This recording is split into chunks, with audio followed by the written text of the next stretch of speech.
back to the Making Kitchen. I'm so glad that you're here with me today.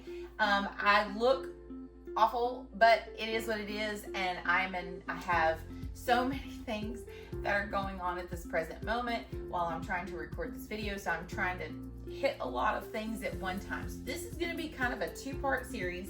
I'm going to have, what we're going to talk about today is going to be fresh milled flour storage. So hopefully I can give you a little information to help you along your journey.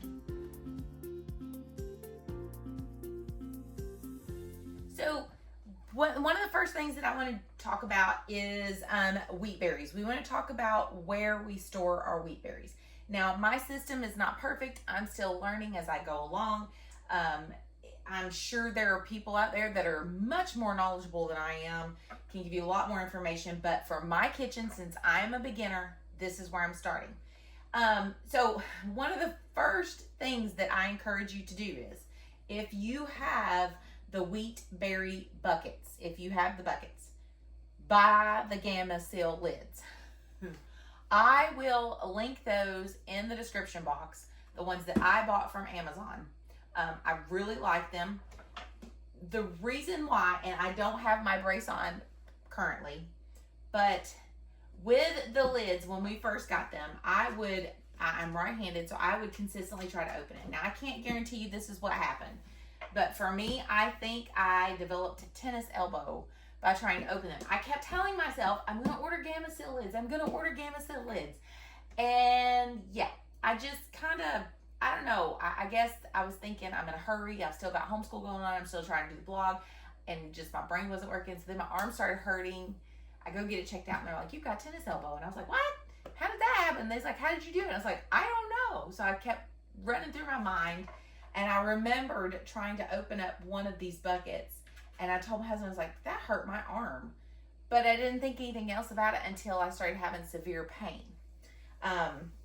And I'm not one for medicine, so it was so severe that I was like, I finally, after 3 weeks, I ended up going to the doctor, and they told me they was pretty sure it was tennis elbow, but I would have to go to see a specialist for it. They tried steroids, and it didn't work, because I'm not a big fan of those, but it didn't work, and so ended up having to get a steroid shot. Much better now, so lesson learned, Gamma Seal lids. I love these lids because they come off really, really simple, and they seal the berries wonderfully. Now, I reuse these buckets. I bought these wheat berries. I actually bought them from NutriMill, and I went on there recently, and they did not have these buckets anymore. I was going to reorder the bag to refill them with, but they didn't have them either. So I went to the actual brand, and I'll show you. Well, you probably could have saw it on that one. But this brand here, I went there to their website, and I ordered a refill.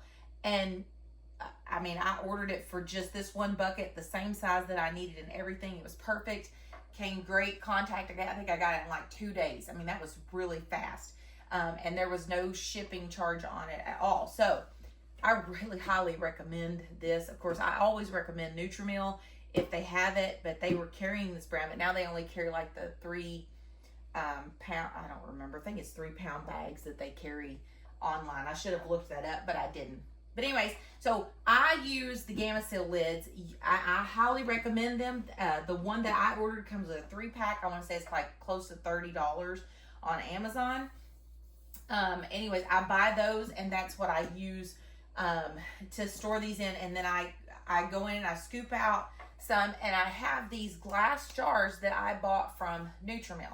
Now, I really like these, and I've talked about them once before in another video, and I can link that video up here where I talked about them, but you can go on to NutriMill.com, use my code MAKIN20.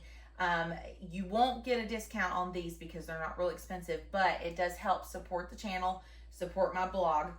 But these come with an airtight seal, and you just put those on top, and it comes with this adapter that you sit on top and push the button, and it'll suck it and seal it tight. And it comes with a little charger that you can plug in. The block too, I could not believe it. I think I talked about the holiday baking video, I think.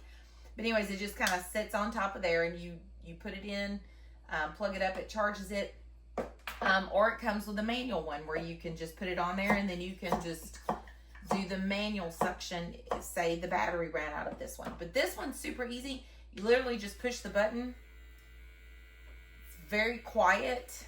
And then it seals the whole jar. Takes a minute. And once it starts blinking, you can see it blinking on the top. Well, I don't know, it might not, you might not have been able to see it. Maybe you just pull it off and the jar is sealed. Now, I did try storing my flour in these, and I will say that it kept coming unsealed. So I don't know if that had something to do with it. But it comes with 3. You can find them at NutriMill.com. And I do keep my wheat berries in there just for convenience because I keep these stored in my laundry room. And then when I have these here, it's just easier for me to be able to just mill what I need right in that moment. Now, for my containers for my flour, I just use, y'all are going to laugh, and I'm probably going to get some hate. You're going to laugh, and I'm probably going to get some hate. But these are the containers. This is an old, like, we freeze-dried candy several years ago, and this is an old Skittles container that is sealed very well. I needed a container. I have some up there that are like, the airtight ones, whatever. But honestly, I just use these because, as you can see, there's not much flour in this one. The thing is, people tell you, and you can do all of your research, this is the stuff that you need to learn on your own. When you mill your flour, all the benefits, all the nutrients and everything is in there right in that present moment.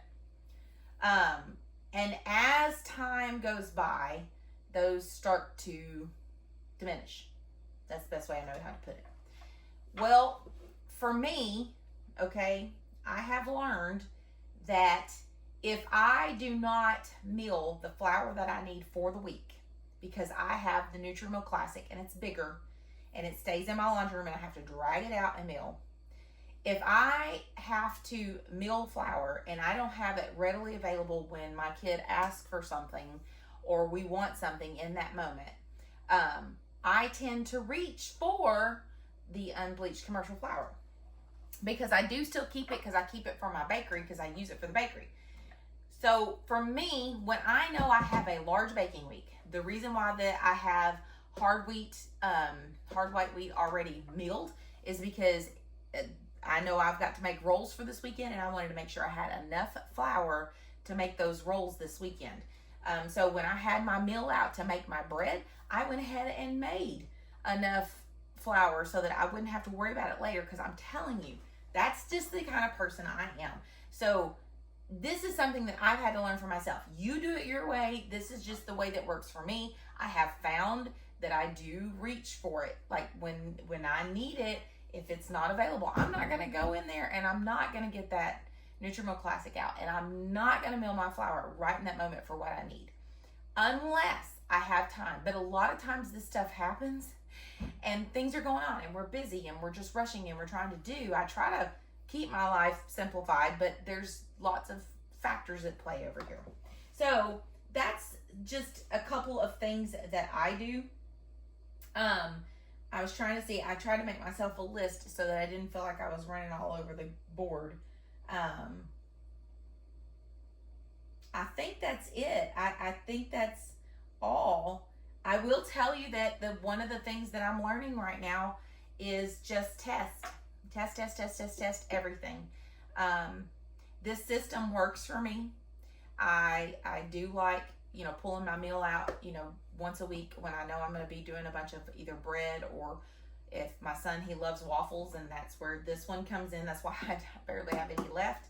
I did make a mistake and I used this for dough. I made cheeseburger pockets, and I don't know what I was thinking. I know that you use hard white for pizza dough, but I say pizza dough. That's the same dough recipe that I use for the pockets. And I was like, what in the world? But I grabbed this instead, so then it was like tearing, and I was like, what happened? And that's what happened. I grabbed the wrong flour. So it is a learning process. I think you need to keep testing. You need to find what works for you. And on this channel, We've talked about sourdough. I've shown you recipes. I still love sourdough. I'm still finagling with the hard white or hard red sourdough. I know there's people out there that know so much more than me, but I just appreciate you walking along the journey with me. YouTube is hard. I'll just be honest with you. YouTube is hard. Like, I find myself leaning towards my blog and podcast because it's so much easier with a family and homeschooling and all the things that got going on. It's hard for me to stop and record a video really quick. So I try to keep up with everything that y'all want, but if it's not to your par, I'm sorry. I'm trying, it's all I can tell you. But listen, this is my setup. I will link the Game of Seal lids in the description box below. I will link the NutriMill glass containers in the description box below. These little labels that I've put on here, you can't read them because they're starting to come off, but they're just chalk labels from Walmart that I had just put on there. But I will link those in the description box. That way you can go and check those out. Be sure to use my code MakeItMakin20 because I do earn a commission, and it does help us out over here. If there's any other questions that you have, please feel free to ask me in the comments, and I'll give my best to answer. I am not a master at all this stuff, okay? I have watched the masters. I am not the masters, but I tend to play things like I'm a very hands-on person, and it was the same thing when I started sourdough. I was very intimidated, but once I got in there and I started doing it hands-on, it wasn't as bad, and then I found myself, I was like, oh, I've got this. This is easier than what I thought. I don't really have to do it like everybody else is wanting to do it. And I think that's the thing, even with fresh milk flour, there are some things that you have to figure out.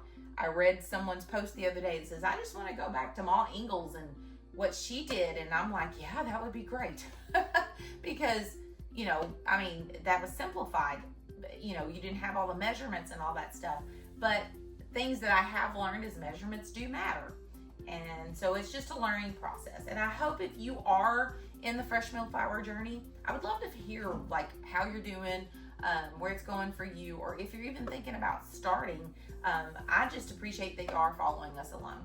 So if there's any more questions, make sure you put them in the description box below. We'll be coming back on here next time, and I'm gonna talk to you about hard wheat. That's my part 2 of this because you're gonna get what you get. So anyways, I hope you all have a wonderful and blessed day. Remember, I'm always praying for you. Even if I don't know who you are, God bless.